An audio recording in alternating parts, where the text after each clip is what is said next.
Bueno, vamos a dar inicio a nuestro tercer taller o tercer seminario sobre la ética moral de Kant. Vamos a estudiar la segunda parte del segundo capítulo de la fundamentación para una metafísica de las costumbres. Nosotros, los dos seminarios anteriores hemos estado trabajando el primer capítulo, la introducción, el prólogo del primer capítulo, y después en el segundo seminario hemos estado trabajando la mitad del segundo capítulo.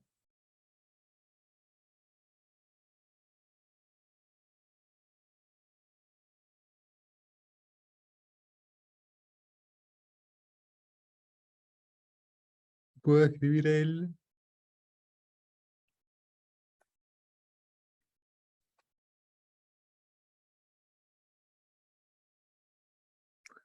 Estamos en el tercer seminario sobre la filosofía moral de Kant. Vamos a estudiar la segunda parte del segundo capítulo de la fundamentación para una metafísica de las costumbres. Bien, nosotros nos habíamos quedado en el seminario anterior, nos habíamos quedado en justamente las consideraciones que llevaban a la segunda formulación el imperativo categórico, es decir, la ley llamada ley de la humanidad. Entonces, yo sugiero que vayamos hacia la página, la página antes de A427, que comienza en la página 135 del texto, como para retomar vuelo y ir, hilvanando las ideas. Profesor, desde la cuestión entonces es esta. Sí.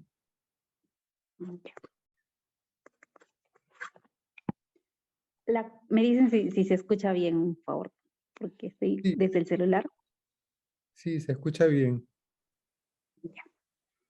La cuestión entonces es esta. ¿Supone una ley necesaria para todos los seres racionales enjuiciar siempre sus acciones según máximas acerca de las cuales ellos mismos podrían querer que sirvieran como leyes universales? Si existe una ley tal, esta ha de hallarse ya vinculada plenamente a priori con el concepto de la voluntad de un ser racional en general. Mas para descubrir esta vinculación hay que dar un paso más allá, por mucho que uno se resista a ello, y adentrarse en la metafísica, aunque tengamos que adentrarnos en un terreno metafísico distinto al de la filosofía especulativa, cuál es la metafísica de las costumbres. En una filosofía práctica, donde no nos concierne admitir fundamentos de aquello que sucede, sino leyes de que debe suceder, aun cuando nunca suceda, esto es, leyes objetivo-prácticas, no necesitamos emprender una indagación sobre los fundamentos de por qué algo agrada o desagrada, ni sobre cómo el deleite de la mera sensación se diferencia del gusto, y si éste se distingue a su vez de un deleite universal de la razón. No precisamos indagar sobre qué descansa el sentimiento del placer y displacer, ni cómo se origina a partir de ahí apetitos e inclinaciones, y finalmente máximas gracias al concurso de la razón, pues todo eso pertenece a una psicología empírica que constituiría la segunda parte de la teoría de la naturaleza, si se la considera filosofía de la naturaleza, en tanto que se sustente sobre leyes empíricas. Pero aquí se trata de leyes objetivo-prácticas, o sea, de la relación de una voluntad consigo misma, en tanto que dicha voluntad se determina simplemente por la razón, y todo cuanto tiene relación con lo empírico queda suprimido de suyo. Porque si la razón por sí sola determina la conducta, entre paréntesis, algo cuya posibilidad queremos pasar a indagar justamente ahora, cierra paréntesis, ha de hacerlo necesariamente a priori. Ujú. Bien, ¿cómo se llama eso? Es algo que nosotros ya habíamos visto antes. Era entonces de consideraciones sobre una voluntad pura, digamos, que es determinada o es influida por la razón de manera a priori, ¿no? Y no de manera empírica, digamos. Esas determinaciones empíricas de la voluntad corresponden a la psicología empírica, podríamos decir, ¿cómo se llama? O a la antropología práctica. En cambio, esta conexión o este influjo de la razón sobre la voluntad y,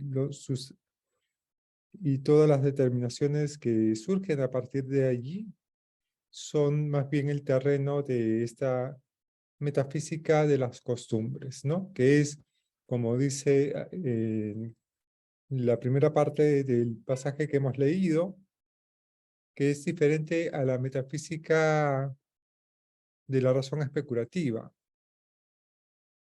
¿Ok? Es una metafísica de las costumbres, en cierto modo, es una metafísica de la razón práctica. ¿No? Ese sería más o menos la equivalencia. Bien. Bueno, entonces, continuemos con la lectura para entrar entonces al nuevo territorio que nos va a conducir a la segunda formulación del imperativo categórico. Ujú. La voluntad es pensada como una capacidad para que uno se autodetermine a obrar conforme a la representación de ciertas leyes. Y una facultad así solo puede encontrarse entre los seres racionales. Ahora bien, fin es lo que sirve a la voluntad como fundamento objetivo de su autodeterminación. Y cuando dicho fin es dado por la mera razón, ha de valer igualmente para todo ser racional. En cambio, lo que entraña simplemente el fundamento de la posibilidad de la acción, cuyo efecto es el fin, se denomina medio. El fundamento subjetivo del deseo es el móvil, mientras que el motivo es el fundamento objetivo del querer. De ahí la diferencia entre los fines subjetivos que descansan sobre móviles y los fines objetivos que dependen de motivos válidos para todo ser racional. Los principios prácticos son formales cuando hacen abstracción de todo fin subjetivo, pero son materiales cuando dan pábulo a esos fines subjetivos y por lo tanto a ciertos móviles. Los fines que un ser racional se propone arbitrariamente como efectos de su acción, entre paréntesis fines materiales, son todos aquellos relativos, pues solo su relación con una peculiar capacidad desiderativa del sujeto les confiere algún valor, y tampoco pueden suministrar principios necesarios que valgan para todo querer, es decir, leyes prácticas. De ahí que todos esos fines relativos solo sean el fundamento de imperativos hipotéticos. Bien, Suponiendo que hubiese... bien, aquí hay que detallar algunas cosas que hay que recordar, digamos, aquí hablamos de una voluntad que se autodetermina a sí misma.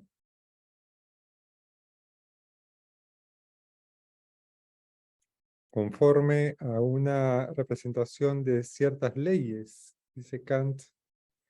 Es, ¿cómo se llama? Es esta voluntad que que está conectada con la razón.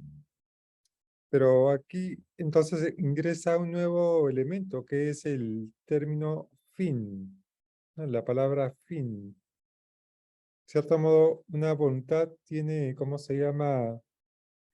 Fines, ¿no? La voluntad es una facultad del querer, ¿no? Y el querer supone ciertos contenidos. Esos contenidos que tiene el querer se llaman fines. Bien, entonces,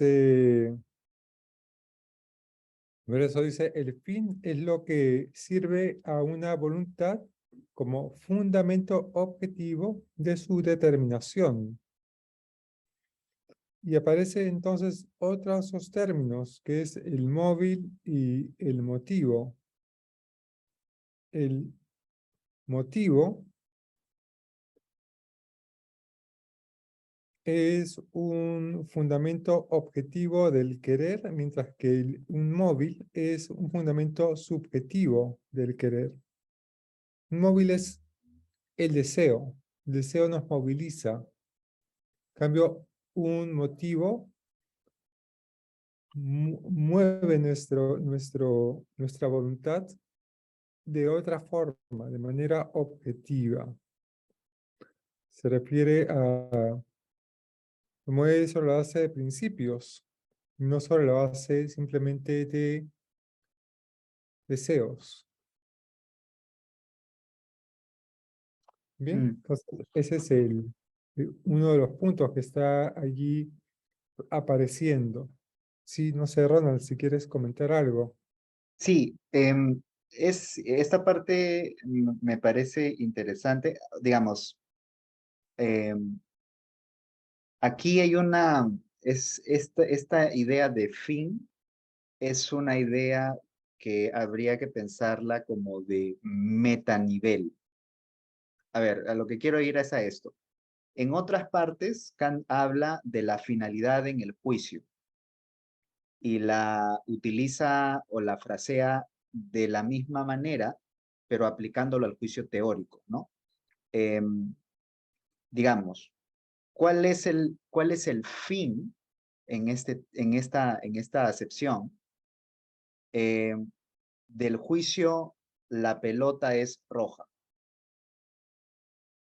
Para Kant, el fin de ese juicio teórico es la intuición, porque eso es lo que le da su fundamento. Entonces, aquí Kant lo que está diciendo es aplicar esa idea de finalidad y la está utilizando para hablar de la determinación objetiva en la voluntad. Pero fíjense en esto, ¿no? Porque él al principio dice, fin es lo que le sirve a la voluntad como su fundamento objetivo de autodeterminación. Y luego más abajo divide en dos tipos de fines. Hay algunos que solamente son subjetivos y entonces los vamos a llamar móviles. Y hay otros que son objetivos y entonces son motivos, ¿no? Pero están como en es como dos momentos, ¿no? Me parece que esa es una manera interesante de ver porque, claro, una primera lectura de esta parte puede llevarnos como a entender que Kant está pensando que su moralidad es como teleológica, ¿no? Porque aquí aparece la expresión fin. Pero si uno la interpreta de pronto a la luz de esas otras consideraciones, no está diciéndonos realmente eso, no está diciendo que la estructura de la acción tenga eso. Y sin embargo, aquí fin está pensado de esa manera, ¿no? Es lo que le sirve a la voluntad como su fundamento objetivo de autodeterminación, ¿no? Entonces, a mí me parece que esa puede ser una lectura interesante, pero podríamos seguir dándole vueltas, ¿no? Eso, por ejemplo, aparece también cuando Kant habla del juicio estético. Cuando Kant habla del juicio estético, también aparece esta idea de que hay una finalidad, pero como el juicio estético no tiene equivalencia ni con el teórico ni con el práctico, entonces Kant dice, es una finalidad sin fin.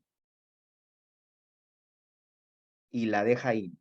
Entonces, claro, ¿qué cosa quiere decir eso? Ya es otra cosa, pero también está pensando siempre en eso, ¿no? En el fin es aquello que le da como su fundamento objetivo al juicio. Y en este caso, el fin puede ser o un móvil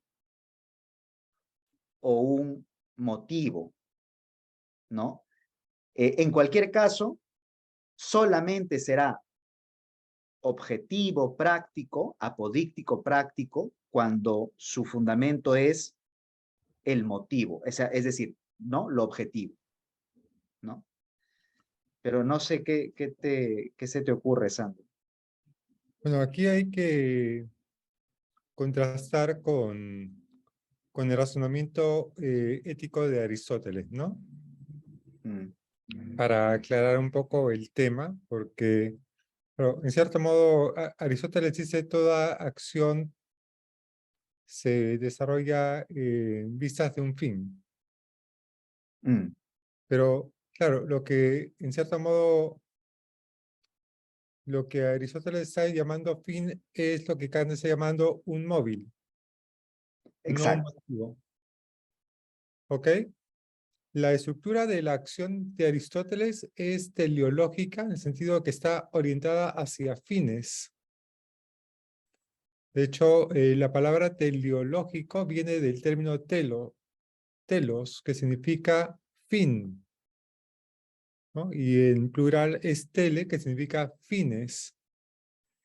Entonces, hay una concepción de la acción en Aristóteles que es una concepción teleológica de la acción, Mm, donde lo importante de la acción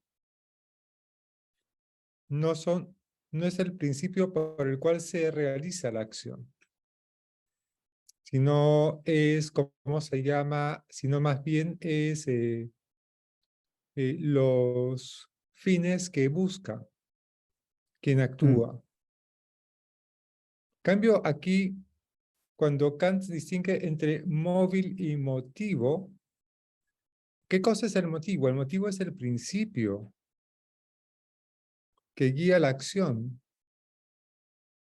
Entonces, el motivo es un fin, pero no es un fin que está atrayendo hacia sí, sino que está empujando mm, a la voluntad. Entonces, es el principio. Entonces, eso coloca, da una lectura diferente de la naturaleza de la acción. Que está diciendo Kant es la naturaleza de la acción humana no es teleológica, sino que es deontológica. La estructura mm, es deontológica. ¿Y por qué es deontológica? Porque su fundamento se encuentra en principios, mm, que ¿cómo se llama? Que no son objetos subjetivos, es decir, subjetivos del deseo, es decir, cosas que uno podría desear circunstancialmente de acuerdo a su propia tendencia humana, ¿ok? Que brota de su propia naturaleza, lo que me place comer o lo que me place hacer ahora, digamos, sino más bien está basado en principios mm, objetivos que pueden ser reconocidos como válidos por cualquier ser racional. Son la validez es multilateral, no es simplemente particular. mm, Cambio, claro, en la estructura de la acción de Aristóteles, aquella persona que actúa buscando fines lo hace buscando fines subjetivos de su propia persona, de sí mismo, digamos, de su propia subjetividad, su propio querer, digamos, individual, subjetivo, arbitrario, particular. Cambio aquí estamos hablando de otra cosa. mm, Estamos hablando de, que está diciendo Kant, estamos hablando de fines que debemos proponernos como fines. Y de hecho, ya más adelante, digamos, en la década de los 90, porque este libro fue escrito a mediados de la década de 1780. La década de los 90, en la metafísica de las costumbres, en ese otro texto, en la doctrina de la virtud, él vuelve sobre el término fin. Y dice, hay fines que deben ser considerados como deberes. Son fines que debemos proponernos. Entonces, ¿cómo se llama? Hay cierto tipo de fines. Entonces, lo que dice Kant es, hay cierto tipo de fines que uno puede o no buscar de acuerdo a su propio capricho, a su propia arbitrariedad. Y esos son ¿cómo se llama? Los móviles, lo que nos mueve. En cambio, un motivo es un fin objetivo, es decir, un fin que debemos de proponernos. Si queremos ser personas, es decir, sujetos de consideración moral, debemos de proponernos determinados fines. Es por eso que más adelante va a decir, ¿cómo se llama? Claro, y el fin que debemos proponernos es el fin de considerarnos a nosotros mismos como fines en sí mismos. Ese es como se llama, y ese es el punto de llegada, digamos, del argumento. Toda esta consideración sobre el fin, digamos, sobre el fin entendido como un motivo, es para abrir paso a la idea de que la humanidad en nosotros es un fin en sí mismo.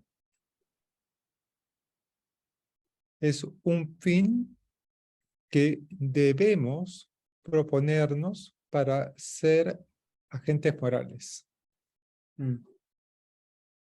Y es por eso que aquí, ¿cómo se llama? Estamos muy lejos del razonamiento ético teleológico de Aristóteles. Estamos en otro registro. ¿Estamos bien con eso? No sé si tenemos alguna pregunta, Inés, Abigail, Brenda, Alicia. Yo tengo una pequeña duda. Profesor, y a ver, los fines, ese carácter de obligatoriedad que usted nos dice, no se adquiere mediante la experiencia, porque pareciera que en un primer momento estamos hablando de fines en general, ¿no? Que incluyen motivo y móvil, y que ya con la experiencia va adquiriendo el carácter de deber y son motivos. Entonces, No, no, no funciona así. Es decir, no, los fines que debemos proponernos como deberes ¿verdad? No son empíricos. Son fines de la razón práctica. Los fines que nos proponemos como móviles, por ejemplo, quiero un chocolate o quiero, ¿cómo se llama? Salir a caminar o lo que fuere, esos son empíricos. Pero querer ser un ser humano moral no es un fin empírico. No hay, digamos, es decir, no hay nada en el examen de la naturaleza, en nosotros ni fuera de nosotros, que nos indique, ¿cómo se llama? Algo así, digamos. ¿Y por qué es eso? Porque querer ser una persona, es decir, un ser humano moral que vale, digamos, como fin en sí mismo, es querer hacer valer la libertad en nosotros. Y la libertad no es un elemento de la experiencia sensible. Es decir, nosotros podemos examinar Ni con microscopio podemos encontrar la libertad en ninguna parte. ¿Dónde está la libertad? ¿Está en el zoom? ¿Dónde está la libertad? No, no es un objeto de la experiencia. Es un objeto de otra índole, metafísica, digamos. Es un objeto metafísico, es decir, pero metafísico crítico. Mm, Es decir, es la exigencia de querer ser autónomo frente a las determinaciones o los impulsos de nuestra naturaleza, frente a las fuerzas de las causas naturales.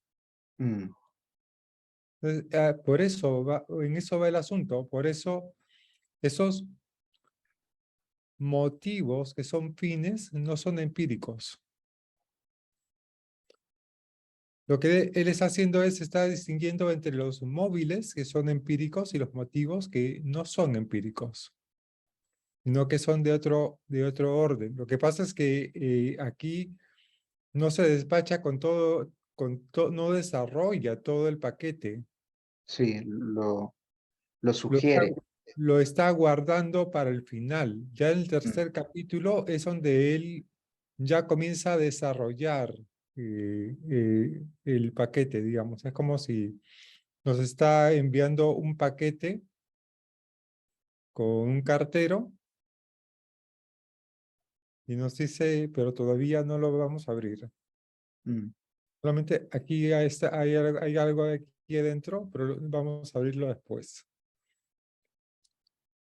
Pero tiene que ver con, ¿cómo se llama? Con una idea de la razón, que es la idea de libertad.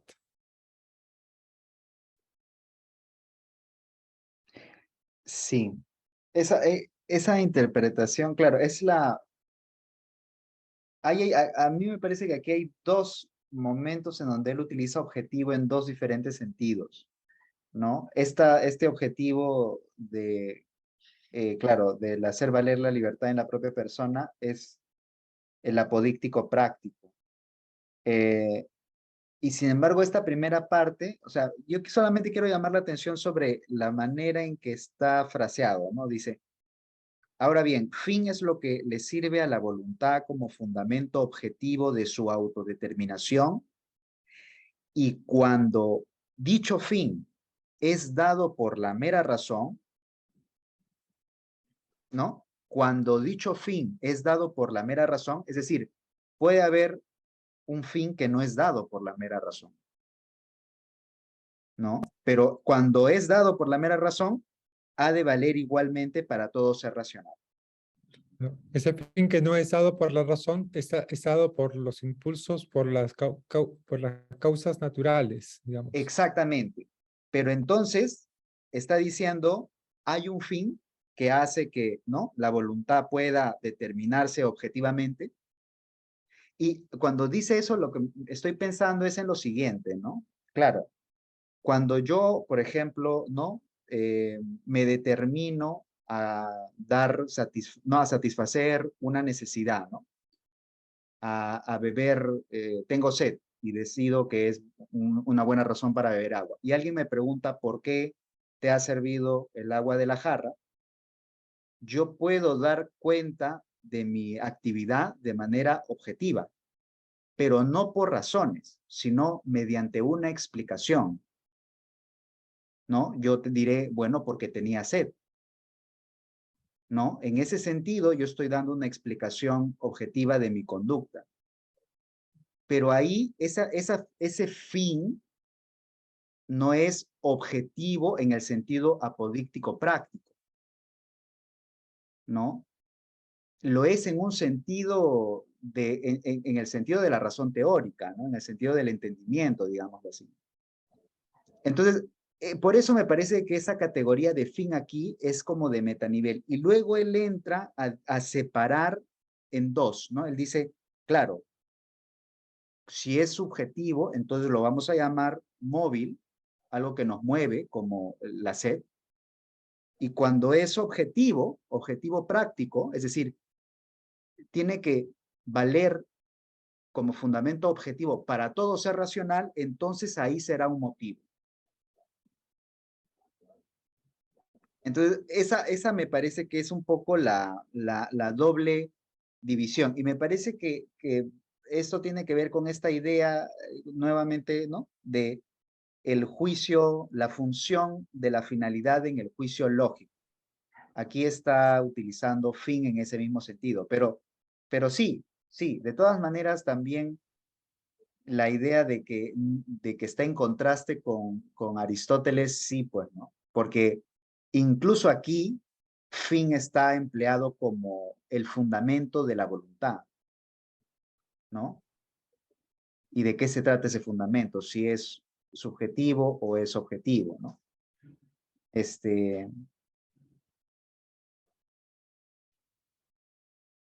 Sí, eso es.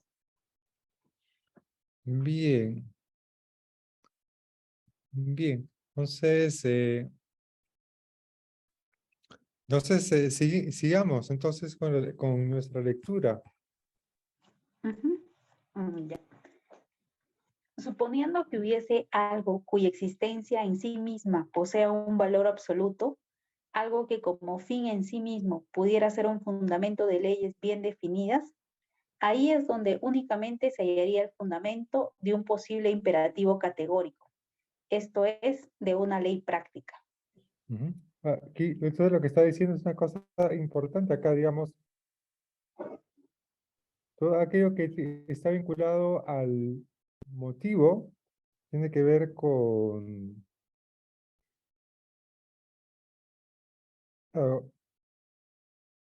algo que tiene un valor absoluto,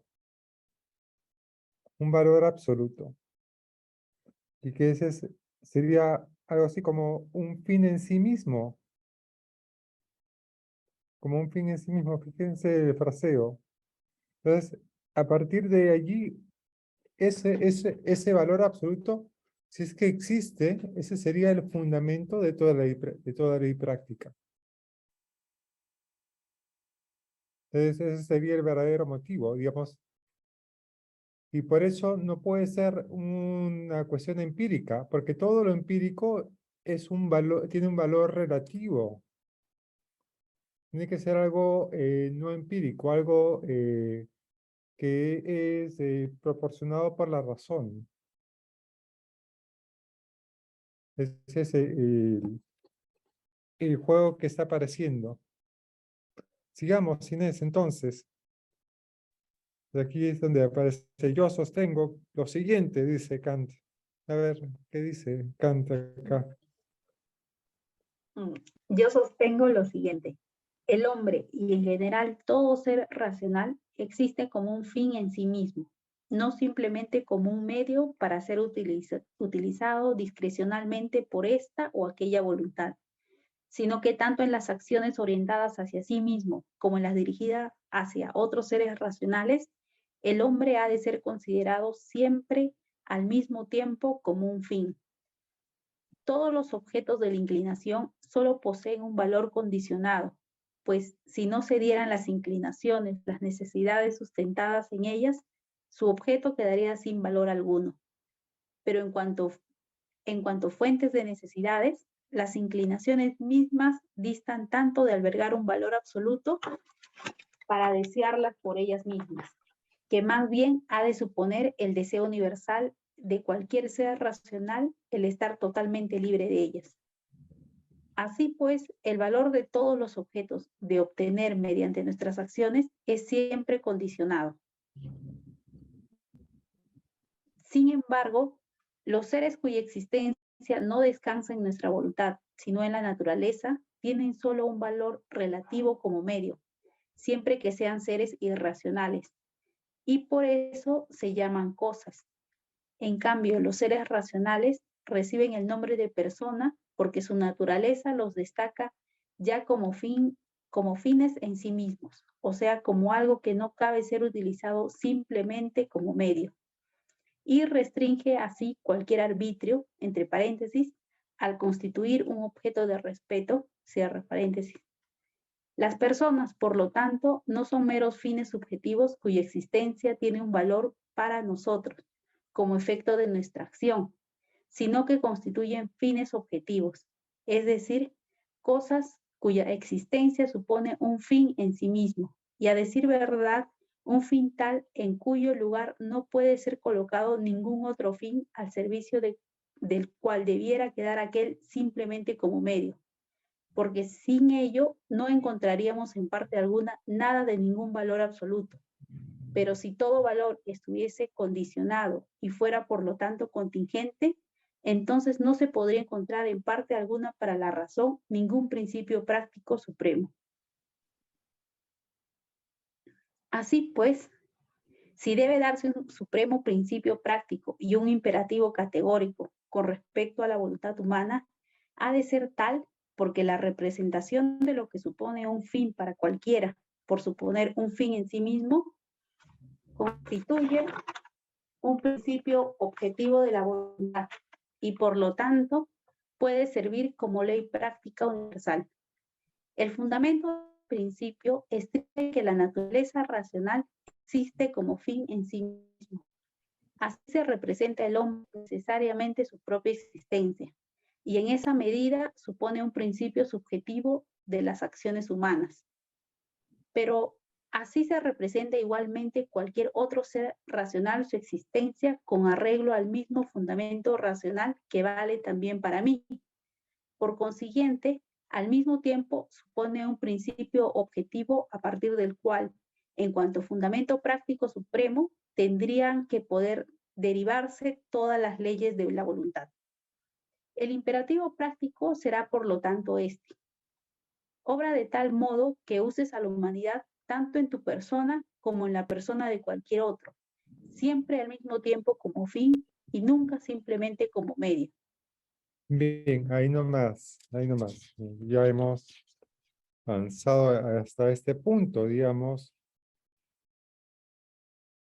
Claro, en el párrafo que habíamos comentado antes, estábamos viendo, digamos, si había algo así como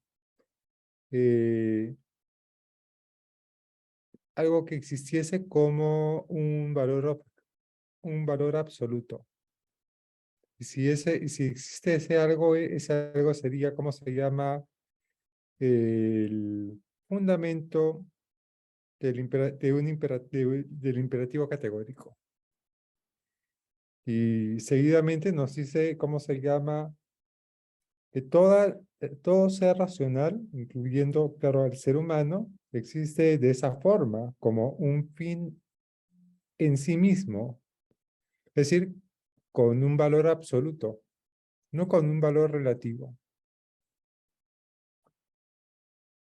Y no simplemente como un medio para ser utilizado discrecionalmente para una u otra, por esta o aquella voluntad.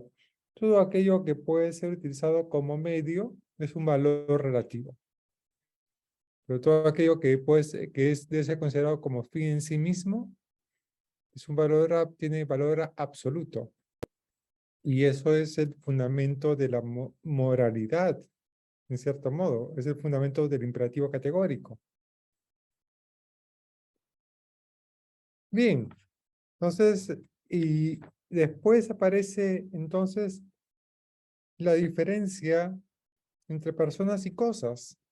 Una persona es justamente un fin en sí mismo.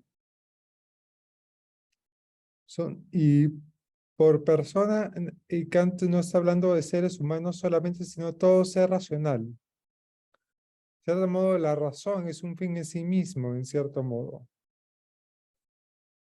Y las cosas son, ¿cómo se llama? Son todo aquello que para la voluntad tiene un valor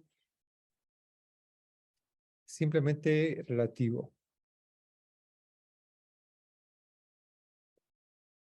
¿no? Entonces dice, las personas no son meros fines subjetivos cuya existencia tienen un valor para nosotros como efectos de nuestra acción, sino que constituyen fines objetivos. Valores absolutos, fines objetivos, es decir, cosas cuya existencia suponen un fin en sí mismo. Aquí este juego, digamos, este juego con la palabra fin es muy interesante, digamos, porque la voluntad se propone fines, pero finalmente la voluntad racional se entiende a sí misma como un fin en sí mismo. Entonces aquí, proponerse un fin es siempre proponerse un fin relativo, pero considerarse como un fin en sí mismo es considerarse como un fin absoluto. Y ese es el... Oh, y entonces dice, el fundamento de este principio estriba en que la naturaleza racional existe como fin en sí mismo. Es decir, en cierto modo, y eso va a aparecer en otros textos de Kant, es decir, el fin de toda la naturaleza es justamente aquí la llamada naturaleza racional, es decir, la razón. Mm, La razón es, digamos, ese es un fin en sí mismo. Y aparece más abajo la segunda formulación, ¿no? Obra de modo que uses a la humanidad en tu persona como en la persona de cualquier otro, siempre al mismo tiempo como un fin y nunca simplemente como medio, como medio. ¿Sí? Claro, ¿cómo se llama? Hay un meme, ¿no? Donde aparece Kant y dice, Kant está mirando cómo te tratan simplemente como medio. sí. Pero claro, aquí está diciendo obra de tal forma que utilices la humanidad tanto en ti mismo como en cualquier otra persona, siempre como un fin en sí mismo y no solamente como un medio, no solamente como un medio. Mm, sí, el argumento no se ve, parece que Kant lo que hiciera es más bien decirnos, ¿no? Hace como una petición de principio, ya, el hombre y en general todo ser racional existe como fin en sí mismo, no simplemente como medio. Pero aquí el argumento es más o menos el siguiente, ¿no? Partimos del hecho de cuál es el fundamento de un imperativo categórico si tal cosa existe, porque hasta acá estamos concediéndole a Kant eso. Estamos suponiendo que el imperativo categórico existe. Entonces la pregunta es, ¿en qué se sostiene el imperativo categórico? ¿No? Un juicio de esa naturaleza, un juicio, ¿no?, práctico de esa naturaleza. Y Kant lo que dice es, claro, vamos a examinar un poco todo aquello que funciona como fin, pues. Y el problema es que los objetos de la inclinación, todos ellos poseen un valor condicionado, porque valen relativamente, ¿no? Eh, Dice, así pues, el valor de todos los objetos a obtener mediante nuestras acciones es siempre condicionado, ¿no? Fíjense nuevamente en la página anterior, ¿no? Todos los objetos de la inclinación solo poseen un valor condicionado, pues si no se dieran las inclinaciones y las necesidades sustentadas en ellas, su objeto quedaría sin valor alguno.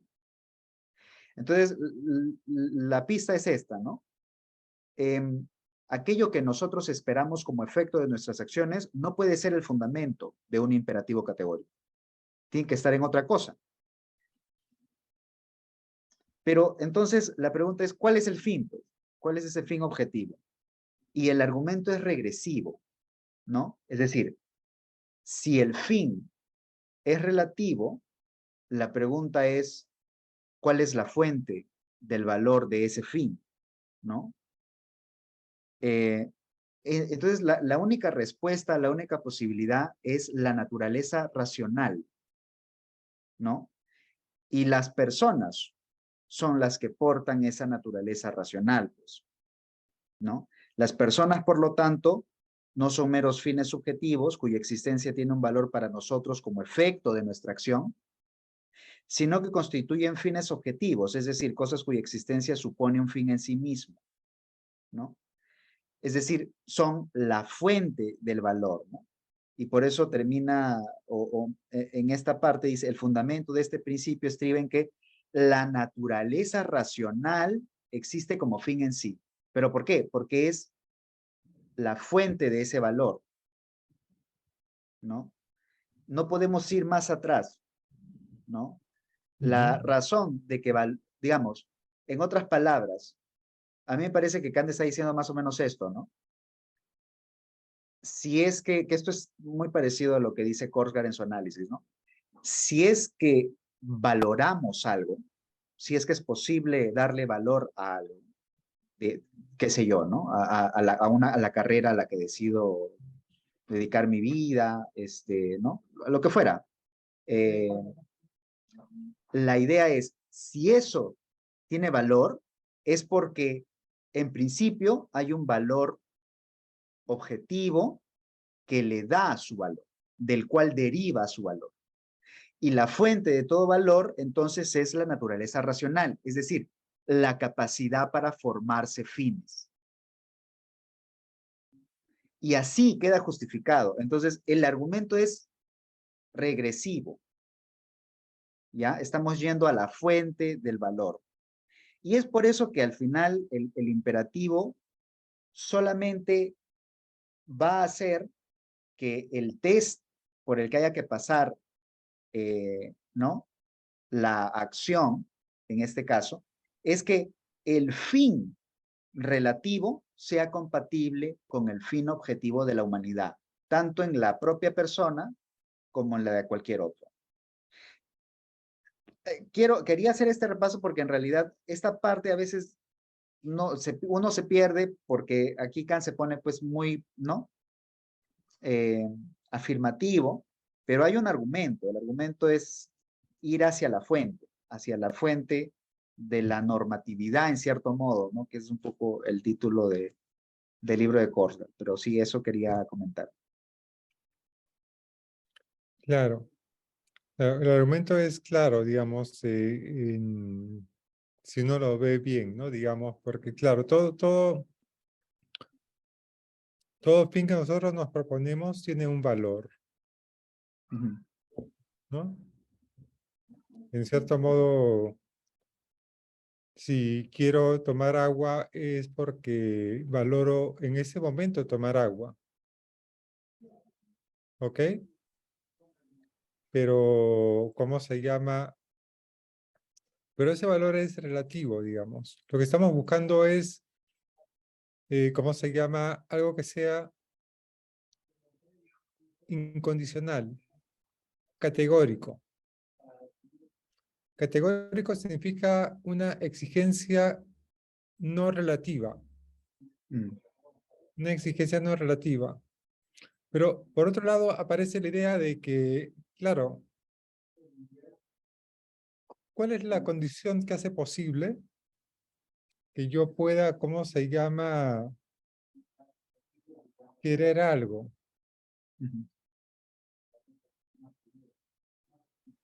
El hecho de ser, ¿cómo se llama? Un sujeto capaz de querer, capaz de tener una voluntad racional. Es decir, si, ¿cómo se llama? Si nos anulamos como seres que tenemos razón, uso de la razón y voluntad racional, desaparece todo lo que nosotros llamaríamos lo valioso en el mundo. A menos de que creamos de que existe algo así como cosas valiosas en el mundo independiente de las proyecciones que nosotros hacemos sobre el mundo. Nosotros creemos eso, ya estamos en otro terreno, un terreno metafísico denso, digamos, en un realismo, ¿cómo se llama? Ético. Pero ese no es no es el camino que toma Kant. Mm. Es el camino que tomaba, por ejemplo, eh, Samuel Clarke en el siglo XVII, o podría tomar Leibniz o Wolff. Pero Kant no, digamos, Kant dice, hay cosas valiosas en el mundo porque los seres humanos somos capaces de valorar cosas. Entonces, el valor que tiene un vaso de agua o un teléfono celular o una laptop de alta gama o lo que fuere, es relativo porque es valioso en función de que es algo valioso para el ser humano, que es un ser racional. La fuente de la cual brota lo valioso en el mundo es ese ser racional, es el ser humano como ser racional. Ese es el argumento. Entonces, lo que dice Kant es, ¿cómo se llama?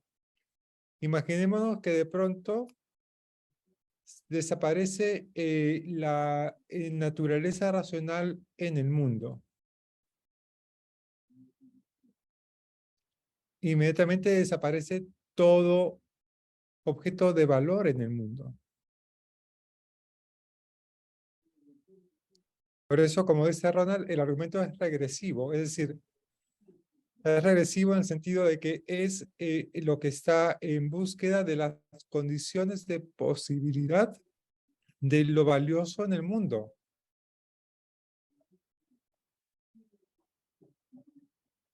Y vuelvo a repetir, a menos de que creamos, de que asumamos una posición metafísica densa, dura, que crea que existe algo así como lo valioso en el mundo independientemente de cualquier ser humano que pueda considerar eso como valioso, tomemos la posición de G.E. Moore, ¿no? O ¿cómo se llama? ¿Cómo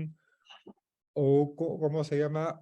O una posición metafísica densa respecto de eso. La única opción que nos queda es considerar que todo lo que nosotros consideramos valioso en el mundo es relativo a nuestra capacidad de valorar aquello. Y por lo tanto, lo único que es valioso de manera absoluta es aquel que es capaz de conferir valor a todo lo demás. ¿Y qué cosa es lo que hace posible que podamos conferir valor a todo lo demás? El hecho de ser seres racionales. Por eso el ser racional es el único que vale por sí mismo, que tiene un valor incondicional. Ese es el argumento. Sí, solo quisiera añadir una cosa más, ¿no? Porque, claro, uno podría intentar ensayar una respuesta naturalista y decir, bueno, si de lo que se trata es de aquello que valoramos, y uno puede intentar hacer una equivalencia con valorar y querer, entonces, claro, los animales también quieren cosas y hay una también noble tradición filosófica que no intenta estructurar el alma en tres partes y hay una de ellas que normalmente se la llama desiderativa, ¿no? O sensitiva, que es ¿no? En donde aparecen las apetencias.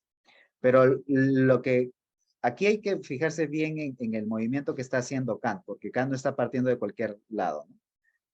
Para empezar, Kant está preguntándose cuál es el fundamento del imperativo categórico. O sea, ya está presumiendo que estamos hablando de un determinado tipo de agencia racional. ¿Ya? Eso para empezar. Si uno piensa en los animales, claro, los animales tienen, entre comillas, deseos, pero ni siquiera son eso. ¿Y por qué no? Porque lo que diría Kant es, un animal no tiene móviles. No hace la distinción, ¿no? El animal identifica algo como alimento y procede a devorarlo. No hay mediación, es inmediato. El hombre, ¿no? Tiene la representación ante sí y él es el que determina qué es lo que va a hacer. Por eso es que él puede diferenciar entre móviles, ¿no? Y motivos. ¿Ya? Solo el ser humano tiene la capacidad para representarse eso. Entonces, aquí es muy importante porque la otra confusión que se desplaza en este naturalismo, la otra confusión es que lo que estaría tratando de decir Kant es que el fundamento objetivo es la vida humana. No es la vida humana. Es la capacidad racional en el ser humano. ¿Ya? Es la capacidad de representarse fines en general. Entonces, no es la vida humana y tampoco estamos hablando de que en los animales haya algo así como deseos o móviles. No tienen, ¿no? La estructura es diferente. Es una estructura intencional, pero es diferente, ¿ya? Sí, eso es, para aclarar ese punto. Bien, bien. Pero hay otro punto adicional, digamos, que hay que aclarar también, porque aquí, cuando él habla de, menciona la segunda formulación, ¿no? Digamos, ley llamada la ley de la humanidad, ¿no? Y vuelvo a repetir, ahí la formulación dice, obra de tal modo que uses a la humanidad tanto en tu persona como en la persona de cualquier otro, siempre al mismo tiempo como un fin y nunca simplemente como Como medio. medio. Entonces aquí, ¿cómo se llama? Hay una tensión. Tenemos que tratar siempre al mismo tiempo al ser humano como un fin y también como un medio, pero no solamente como medio. Claro. Pero una cosa es decir, Canto dice, no se te ocurra tratar a nadie como un medio. Eso, Claro, eso pero tampoco. es una falsa lectura. ¿Cómo se llama? La otra lectura trata al ser humano siempre como medio, también es una falsa lectura. Dice Kant tiene que tratar al ser humano como un fin en sí mismo y como un medio. Como medio. Claro, Kant está pensando que siempre nuestra relación es, ¿cómo se llama? Esta mi relación de medios y de fines. Es decir, en nuestra relación con otros, siempre estamos también en la posición de ser medios para otros. Por ejemplo, el profesor en el aula es medio para la enseñanza de los estudiantes y los estudiantes son medios para el trabajo del profesor y cosas por el estilo. Y los amigos o las personas desconocidas también son medios, pero al mismo tiempo son fines en sí mismos. Entonces, ¿qué está pasando aquí? Digamos, es una cosa medio rara, es como una círculo cuadrado, digamos, que Kant se está colocando, digamos. ¿Qué es eso de que somos medios, pero somos fines también al mismo tiempo? Dice al mismo tiempo, digamos, a la vez. Entonces, aquí es donde aparece claro, un fenómeno que no está desarrollado aquí en el texto, pero está desarrollado en la crítica de la razón pura, que es el carácter antinómico del argumento, digamos. Una especie como de tensión. En el ser humano hay una tensión entre una parte, digamos, natural y una parte racional.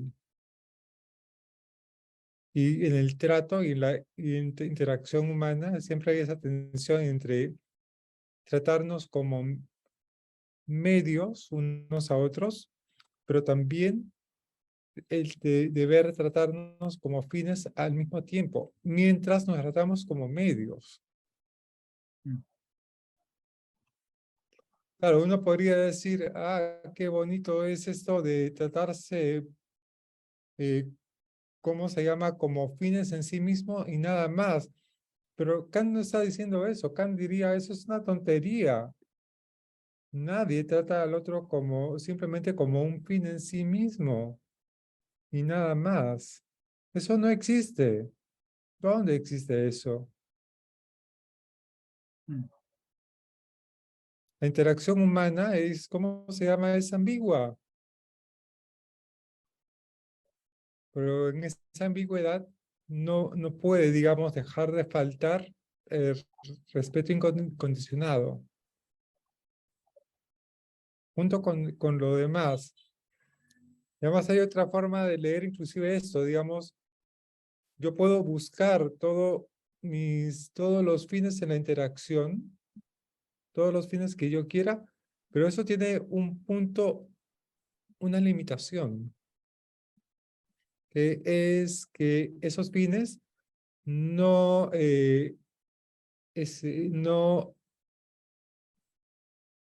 anulen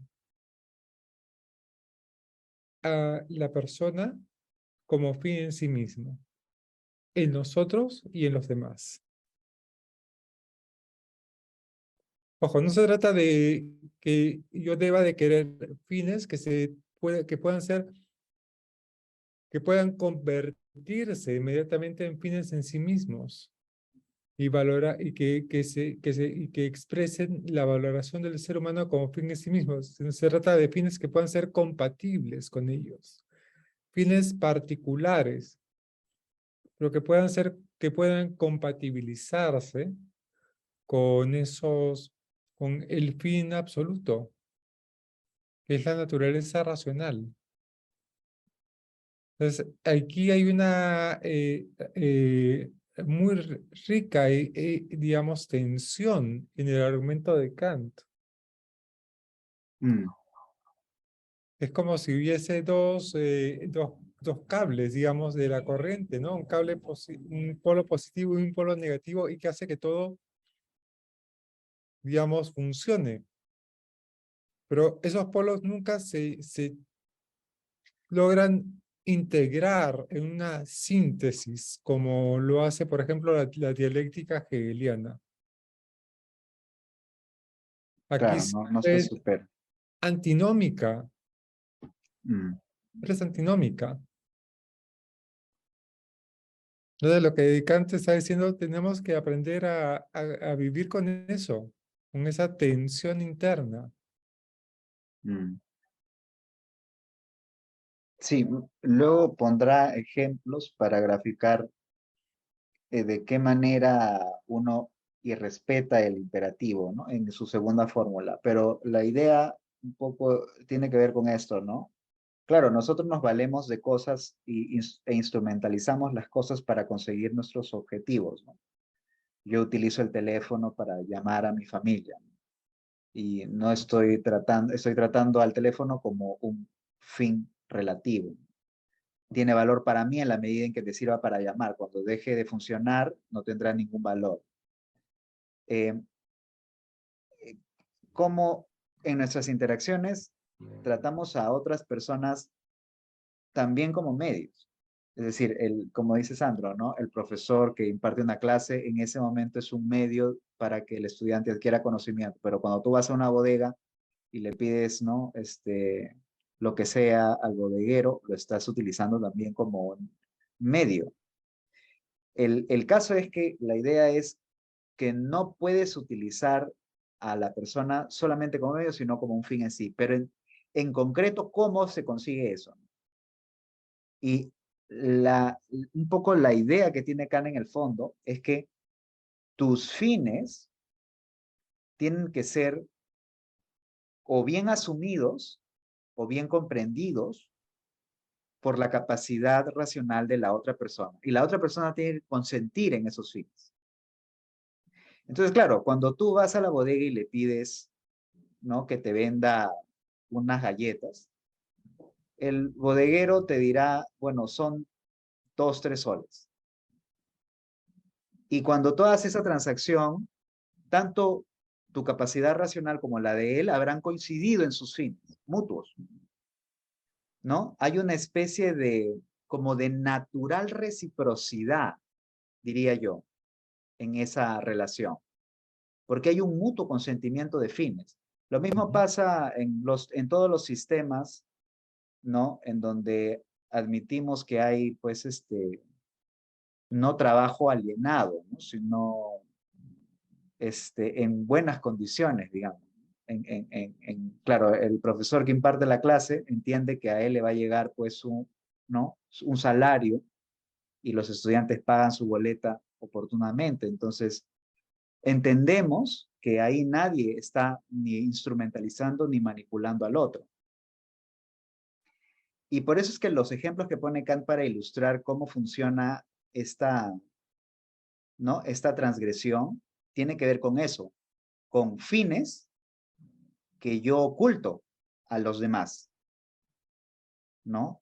Y los trato solamente como si fueran mecanismo natural, ¿no? Como si fuesen un teléfono. En el teléfono, ¿no?, para llamar, yo sé qué botones tengo que apretar en el teléfono. Y el teléfono, ¿no?, conecta la llamada. De la misma forma, ¿no?, una persona que no revela sus fines y que te utiliza, lo que hace es tratar de ver qué palancas accionar en ti para obtener lo que quiere, ¿no? Eso es lo que pasa, por ejemplo, cuando alguien miente a otra persona o manipula a otra persona, ¿no? La trata como un instrumento. Ese es el problema. Y es por eso que no se trata, nuevamente digo, no se trata de la vida humana. La vida humana no es aquí el fin objetivo, sino la capacidad racional. Es eso lo que hay que tratar como un fin en sí, ¿no?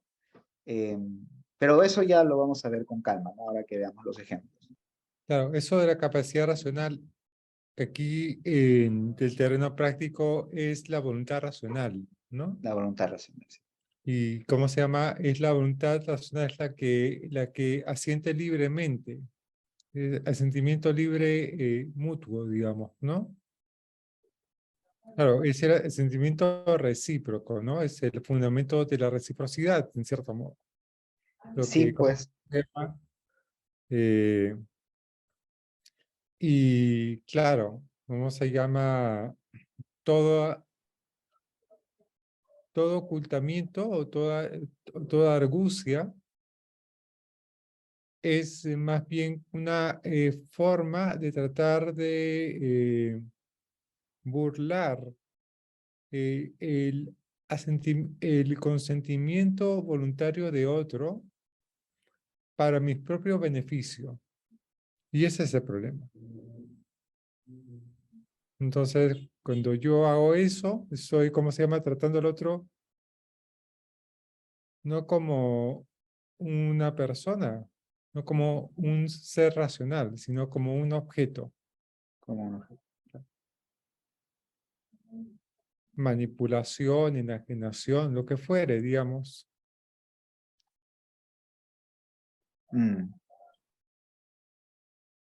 ¿Sí? Ahora, claro, obviamente hay, ¿cómo se llama? De aquí se ha desarrollado toda una teoría sobre el poder, también digamos el poder numenal de Rainer Force, es aquel, ¿cómo se llama?, que brota justamente de la relación de voluntad recíproca. Que no hay que confundir con, ¿cómo se llama?, el poder basado en la deliberación que presenta, ¿cómo se llama? Hannah Arendt, es otra cosa. Claro, el poder, ¿cómo lo llama?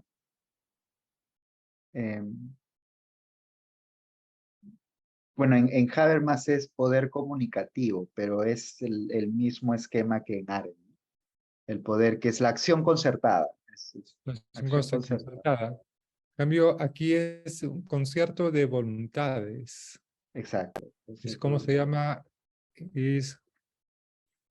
es numenal porque la voluntad no es algo que sea empírico, digamos, es decir, es racional. En ese sentido, no es empírico porque es racional.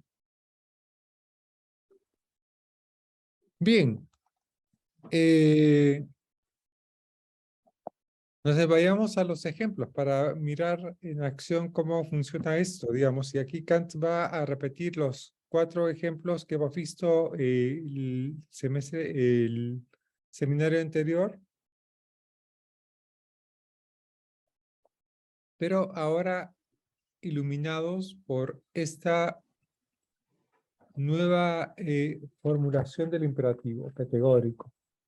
No sé si podemos leer los ejemplos. Sí, Los profesor, solo ejemplos. una pequeña Sí, pregunta. sí. En el planteamiento que hace Smith sobre el comercio, específicamente la permuta, ¿se asemeja más a esta acción concertada o al concierto de voluntades? Porque no me queda tan claro esta diferenciación respecto al comercio, claro. No, el comercio no es acción concertada en el sentido de Arendt, ¿no? Porque el comercio es, bueno, un equilibrio. Se acercaría más claramente a un concierto de voluntades, porque hay un consentimiento mutuo. La acción concertada de la que habla Arendt tiene que ver con esta capacidad para actuar de consumo, ¿no? Es el ejemplo tiene que ver con los momentos pues revolucionarios, ¿no? Cuando la gente así pues ¿no? Cambia, ¿no? Actúa colectivamente, pero además de concierto, en cierto modo, para transformar las cosas, ¿no? Pero sí, pero hay varias cosas ahí en Arendt que habría que desagregar para entender bien, porque ese es un concepto más político que normativo, ¿no? Ujú. Ujú. Claro, en Arendt supone, ¿cómo se llama? Primero una deliberación, es decir, un ponerse de acuerdo, y una vez que nos hemos puesto de acuerdo, actuamos concertadamente, ¿no? Sí, pero digo que no es normativo. Esto hay un colega nuestro que se llama Rodrigo Liart, está escribiendo a propósito una tesis sobre eso. Y él suele también decirme, ¿no? Claro, si hay entendimiento, no necesariamente es el entendimiento de las buenas razones. Para Arendt no es así. Para Arendt es el entendimiento de nos hemos puesto de acuerdo en esto y esto es lo que vamos a hacer, ¿no? Ujú. Entonces es como, tiene un aspecto más performativo, no es tan normativo. Y en ese sentido, por ejemplo, claro, un retórico que puede encender una asamblea puede llevar adelante, ¿no? Ese proceso. Entonces, ahí no hay presencia de buenas razones necesariamente, ¿no? Ujú. Ya.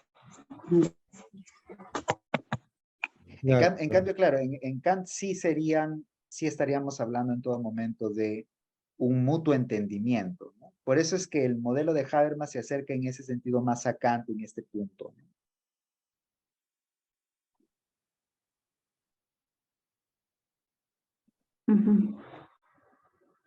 Ujú. Ya. Continúo. reiterando los anteriores ejemplos, la cosa quedaría como sigue. 1. Según el concepto del necesario deber para con uno mismo, quien ande dando vueltas alrededor del suicidio se preguntará si su acción puede compadecerse con la idea de la humanidad como fin en sí mismo. Si para huir de una situación penosa se destruye a sí mismo, se sirve de una persona simplemente como medio para mantener una situación tolerable hasta el final de la vida. Pero el hombre no es una cosa y por lo tanto no es algo que pueda ser utilizado simplemente como medio, sino que siempre ha de ser considerado en todas sus acciones como un fin en sí. Así pues, yo no puedo disponer del hombre en mi persona para mutilarle, estropearle o matarle. Acá hay un gran paréntesis. Tengo que soslayar aquí una definición más precisa de este principio para evitar cualquier malentendido. La amputación de los miembros para conservarme o el peligro al cual expongo mi vida para conservarla. Esto es algo que le corresponde a la moral propiamente dicha. Cierra paréntesis. 2. Por lo que atañe al deber necesario u obligatorio para con los demás, quien se propone hacer ante otros una promesa mendaz, comprenderá enseguida que quiere servirse de algún otro hombre, simplemente como medio, sin que dicho hombre implique al mismo tiempo un fin en sí, pues es del todo imposible que aquel a quien quiero utilizar para mis propósitos mediante una promesa semejante pueda estar de acuerdo con mi modo de proceder hacia él. Y por lo tanto resulta imposible que pueda albergar el fin de esta acción. Esta contradicción ante el principio de otros hombres salta a la vista más claramente cuando se traen a colación ejemplos de agresiones a la libertad y propiedad ajena. Pues ahí es muy evidente que quien conculca los derechos de los hombres está decidido a servirse de la persona de otros simplemente como medio, sin tomar en consideración que en cuanto seres racionales deben ser apreciados siempre al mismo tiempo como fines, o sea, como seres que también habrían de poder albergar en sí el fin de esa misma acción. Acá hay un asterisco, profesor, ¿lo leo o continúo con el 3? Leamos el asterisco. Ya, hay un asterisco en acción. Desde luego, no pienso que pueda servir aquí como pauta o principio el trivial quod tibi non bis fieri, pues este solo se deriva de aquel, aunque con distintas restricciones, y no puede ser una ley universal, al no contener el fundamento de los deberes para con uno mismo, ni con el de los deberes caritativos hacia los otros. Entre paréntesis, pues más de uno aceptaría gustosamente que los demás no debieran hacerle bien alguno, con tal de quedar dispensado de prodigárselo a ellos. Cierra paréntesis. Ni a la postre de los deberes obligatorios para con los demás, pues con tal fundamento el criminal argumentaría contra el juez que le castiga, etc. Luego el tercer ejemplo. Atendiendo al deber contingente, meritorio, para consigo mismo, no basta que la acción no contradiga a la humanidad en nuestra persona como fin en sí mismo, también tiene que concordar con ella. Ahora bien, en la humanidad existen disposiciones tendentes a una mayor perfección que pertenecen al fin de la naturaleza con respecto a la humanidad en nuestro sujeto. Descuidar dichas disposiciones podría muy bien subsistir con el mantenimiento de la humanidad como fin en sí mismo, mas no con la promoción de tal fin. 4. En lo tocante al deber meritorio para con los demás, el fin natural que tienen todos los hombres es su propia felicidad.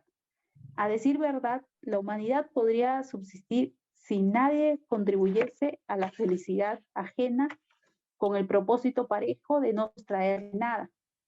Pero esto supone únicamente una coincidencia negativa y no positiva con la unidad como fin en sí mismo, si cada cual no se esforzase también tanto como pueda por promover los fines ajenos. Pues los fines del sujeto, que es fin en sí mismo, tienen que ser también mis fines en la medida de lo posible, si aquella representación debe surtir en mí todo su efecto. Ujú. Bien, vamos a analizar entonces esta parte. Aquí, claro, eso que está en el asterisco es, ¿cómo se llama? Quitivi non bis fieri. Quiere decir, lo que no quieras que te hagan a ti, no lo hagas tú a los demás. Y es lo que se conoce como la regla de oro. Pero Kant rechaza la regla de oro, ¿no? Pero vayamos a los ejemplos, a los casos, digamos, el caso del suicidio es,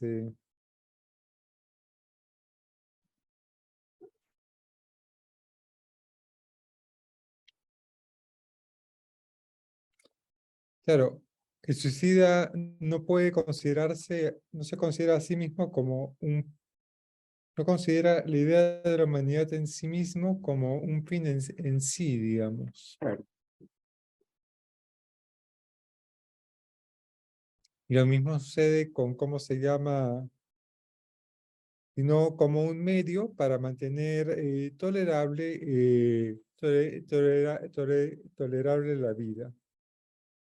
Es, cuando la vida me sea intolerable, puedo utilizarme como un medio para, ¿cómo se llama? Para terminar con la vida, esa vida intolerable. Claro, y aquí aparecen otros casos como la mutilación y otros fenómenos. Pero es curioso, ¿no? Porque o sea, del ejemplo, uno puede colegir que de lo que está hablando aquí es digamos, de aquel que está merodeando la idea del suicidio, pero no por una afección que dañe su personalidad moral.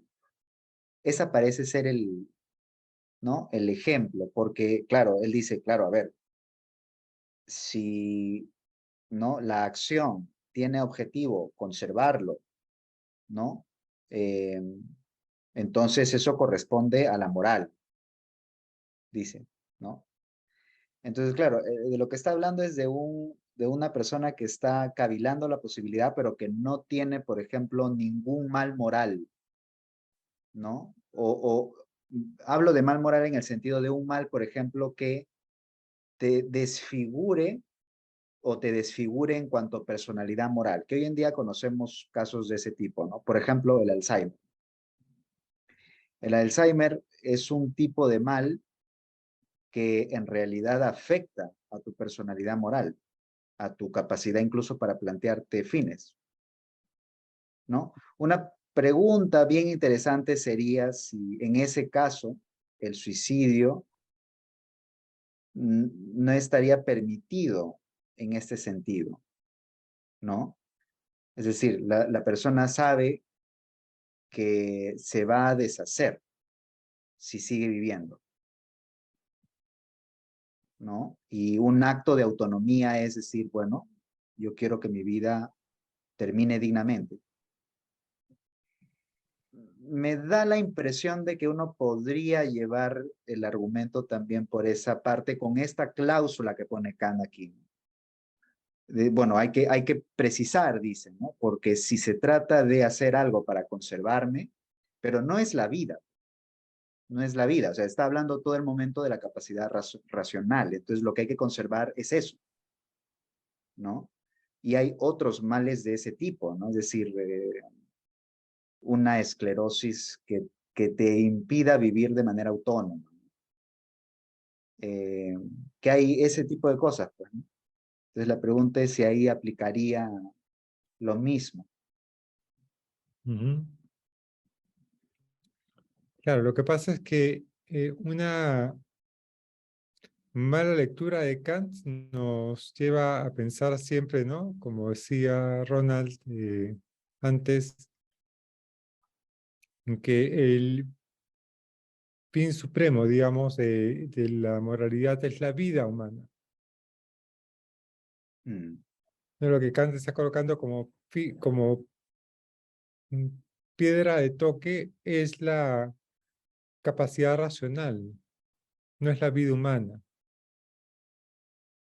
Entonces, pero a nosotros nos cuesta mucho entender la diferencia entre ambas cosas.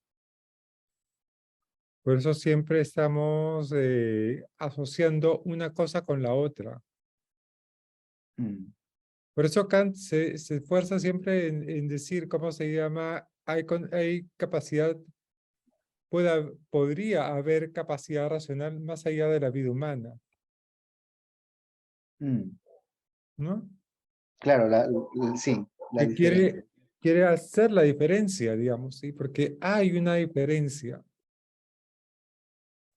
O sea, es lo que hay que preservar no es la vida humana, lo que hay que preservar es la capacidad racional. Mm, ¿Qué cosa es la capacidad racional? Es la capacidad de poder querer racional, digamos, de poder querer, la capacidad de poder, de querer elegir. Ese es el punto, digamos. mm, Claro, por eso, ¿cómo se llama? Hay cierto tipo de condiciones que, ¿cómo se llama? Que de vida que vulnera básicamente esa capacidad. mm, La pregunta es, ¿qué hacemos en ese caso? mm.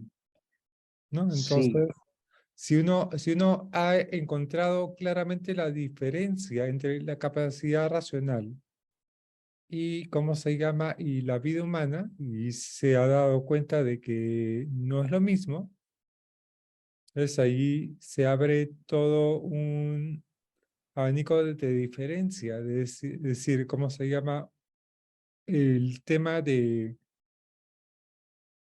cierto tipo de prácticas o cómo se llama, o solicitudes, eh, ya cambian de cara, cambian de rostro.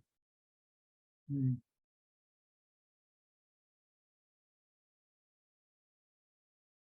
Ese es el punto, digamos, y ahí es muy importante aclarar esa distinción, digamos, tenerla bien afinada, porque si no estamos distorsionando la lectura de Kant. mm, Claro, y eso no tiene que ver con, ¿cómo se llama? Con el hecho de que Kant crea que hay vida en otros planetas o que hay dioses o cosas por el estilo.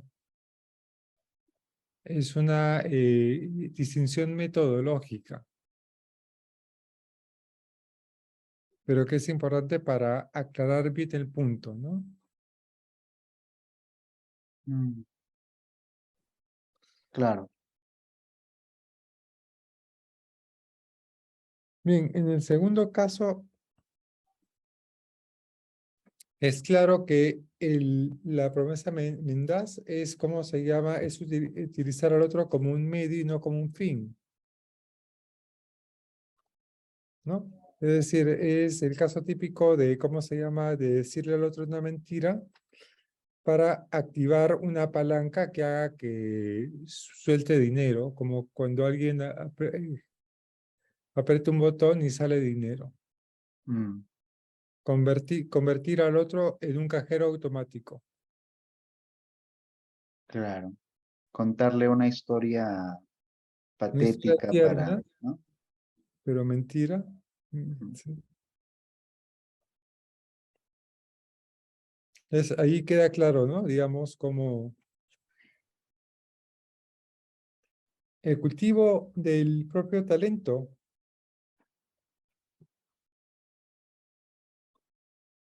que tiene sí, que ver con la promoción, sí. con la promoción. Sí, ahí hay dos cosas que dice Kant que sirven para afinar bien esto, ¿no? En el anterior, en el de la promesa mendaz, es, claro, como seres. también habrían de poder albergar el fin en sí, de esa misma acción, ¿no? Esa es la primera, ¿no? Una distinción, es decir, para no instrumentalizar a otro, lo que está pidiendo Kant es que la otra persona pueda consentir el fin. Eso es interesante porque, por ejemplo, hay casos en donde que eso es un ejemplo que es interesante de discutir, ¿no? Uno cree que a veces le miente a alguien y en realidad la mentira nunca se produce, pues, ¿no? Es el caso de cuando eres adolescente y quieres salir a una fiesta y le pides a tu padre o a tu madre, préstame dinero, le dices, te lo voy a devolver. Y tu padre sabe que no vas a devolver nada, pues, ¿no? Y te da el dinero. Y en realidad él sabe cuál es el fin de la historia, ¿no?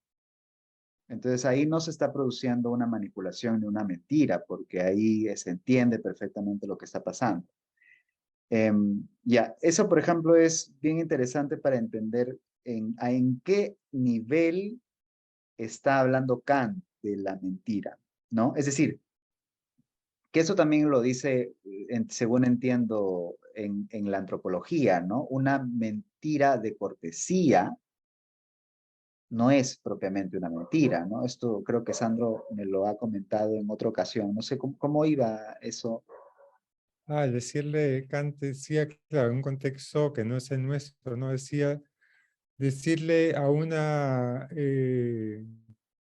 joven, digamos, que es espléndida, aunque se ve espléndida, aunque no sea cierto, no es una mentira, porque de decirle la verdad que se ve horrenda, digamos, con ese vestido, se quedaría el orden social, digamos, el trato Claro, social.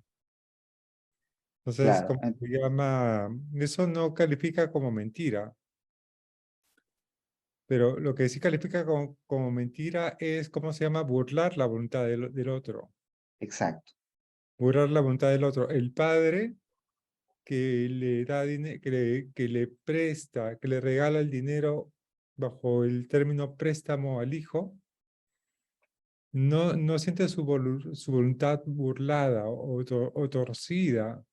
claro, claro. Que eso, además que eso es una cosa que no solamente pasa entre padre e hijo, ¿no? Entre amigos también, o sea, no me refiero al dinero, ¿no? Sino a otras cosas, ¿no? O sea, hay como un mutuo entendimiento y no es que se produce una mentira o una manipulación. Entonces aquí el caso tiene que ver con esto, ¿no? Con albergar el fin en sí. Esa es una parte. Pero en el otro ejemplo, Kant dice, no solamente se trata de una contradicción, sino que además tiene que haber una concordancia, ¿no? Atendiendo el deber meritorio, contingente meritorio para consigo mismo, no basta que la acción no contradiga a la humanidad, sino tiene que también concordar con ella. Entonces ahí hay otra cosa más.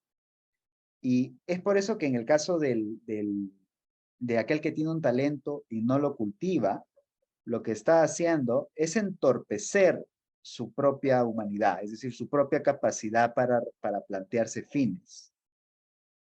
Y es por eso que Kant no desaconseja, o mejor dicho, lo hace también susceptible ¿no? de estar en contradicción con su principio, con el imperativo categórico. Pero ahí se trata de un deber meritorio, ¿no? Eh, porque uno no sabe, pues, cuándo termina el deber de cultivarse. Lo cierto es que tienes el deber de cultivarte, ¿no?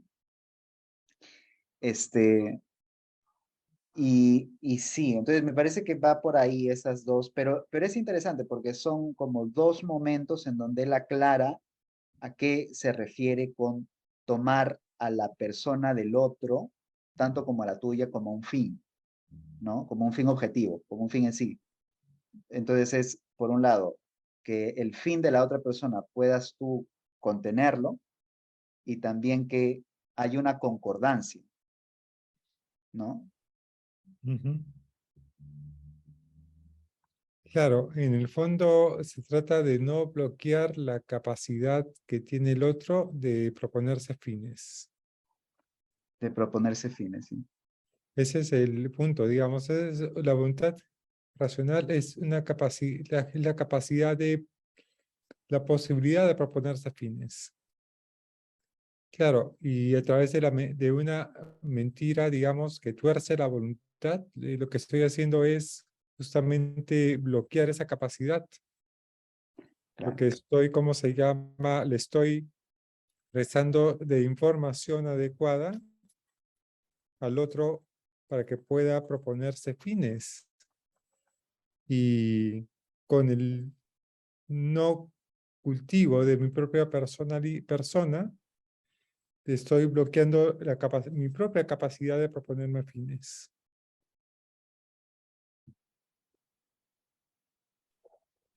Y en el caso del egoísta o del que no se compromete con la felicidad ajena, el desconsiderado, mejor dicho, también, digamos, porque estamos justamente bloqueando esa capacidad también, digamos, que en algún momento esa capacidad va a requerir de ayuda mutua, digamos.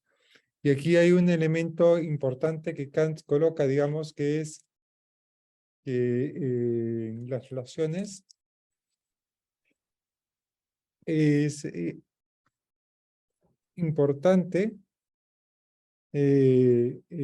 hacer que los fines del otro sean considerados también como mis fines.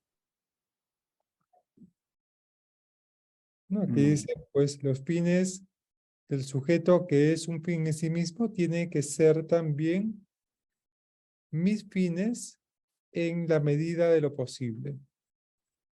Claro, el que, ¿cómo se llama? El desconsiderado está violando esa cláusula. Claro, que luego se formulará con esta sentencia de la virtud para mí y la felicidad para los demás, pues, ¿no? En Ujú. realidad es la idea de, claro, yo tengo que contribuir en la medida de lo posible con los fines de los demás, ¿no? Y al único que puedo exigirle abrazar un fin como un deber es a mí mismo, porque solo yo tengo la capacidad para plantearme eso, un fin como si fuera un deber. Nadie más puede hacerlo. Entonces, claro, la virtud es para mí. Yo no puedo exigirle la virtud a otro, ¿no? No puedo exigírsela como si fuera un deber de justicia, pues. El deber de justicia yo sí lo puedo exigir, pero la virtud no, ¿no? Esa parte es bien interesante, ¿no? Claro. En ese sentido, por ejemplo, el colonizar a otra persona para desarrollar las virtudes del otro, es como se llama, es algo que Kant veía como un mal horrendo. Claro, claro. En pleno siglo XVIII, digamos, sí, siglo de las colonias, ¿no? Mm, claro, sí, pues ahí se anula precisamente esta idea, ¿no? De la colonización con el objetivo del cultivo de lo humano, ¿no? O de la Cultivo libertad de o la lo que virtud fuera. humana, claro. Sí, Enseñarle cómo se llama la verdadera religión y la verdadera cultura y civilizarlo. Todo eso, digamos, está muy lejos del argumento de Kant. ajá. Pero sí es un deber contribuir con la felicidad de los demás, con sus fines. Entonces eso es bien interesante, ¿no? Ujú. Bien, bueno, eso se parece un poco a lo que decía Aristóteles, ¿no? Aristóteles dice, los amigos, ¿cómo se llama? Hacen propios los fines de los amigos. Mm, Pero aquí Kant no se está refiriendo a los amigos, sino a cualquier persona, digamos. Es sí, la diferencia, digamos. claro, cualquier ser racional. Cualquier ser racional. Mm, Bien, bueno, nos quedamos aquí. ¿Y cómo se llama? Y avanzamos el próximo miércoles un poco más. perfecto. Ujú. Ya, profesor. el próximo miércoles. Gracias. Gracias. Listo, gracias, nos vemos. Gracias. Cuídense. Nos vemos. Chao. Gracias. Chao. Nos vemos. Gracias. Chao. Brenda. Chao.